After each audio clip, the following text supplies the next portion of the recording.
kind of bare and barren and so forth. But that quote pertains to what he was walking along the shoreline, and there was an outcrop of limestone capped by a volcanic flow cropping out along the beach. He collected the corals and the mollusks from that, and he looked at the cast-up shells of the invertebrates along the shore, and that's what he was saying.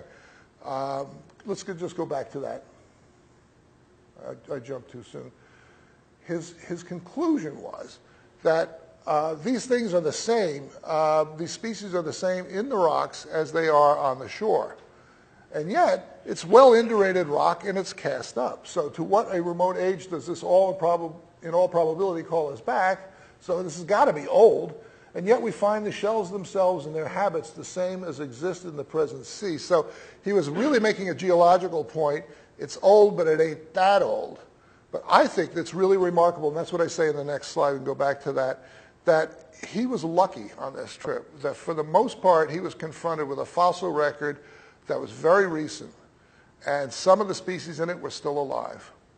And I have to tell you also that as an invertebrate paleontologist, it's a little disappointing and hard to understand given his background with Robert Grant, that he doesn't use marine invertebrates, either fossil or recent ones, all that much in his development of his thinking while he's on the Beagle. But the reason is, it's a biogeographic reason, because he doesn't know what these clams and snails and corals are. He doesn't know their geographic ranges and distributions, and so he can't really understand, he can't be sure that he's dealing with fossilized remains, unless they're identical like that, and what their relationship is with the modern biota too much. Is that clear? I mean, yeah.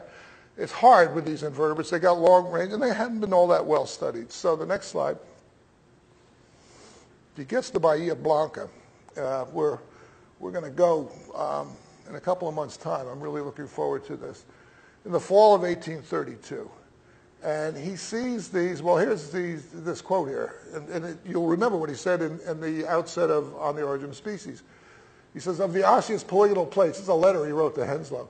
Immediately I saw them, so this is October of 1832, letter to Henslow. Immediately I saw them, I thought they must belong to an enormous armadillo, living species of which genus are so abundant here. There's actually 9 species of armadillo and 3 genera in South America, one of which gets up into North America. But he was seeing the fragments and sections of these osseous polygonal plates and the carapace of Glyptodon, and collecting them. And he instantly says, they're the same thing, basically, or they belong to the same group as the armadillos. And there were, I think, two or three species running around Bahia Blanca at the time. So they were on top of the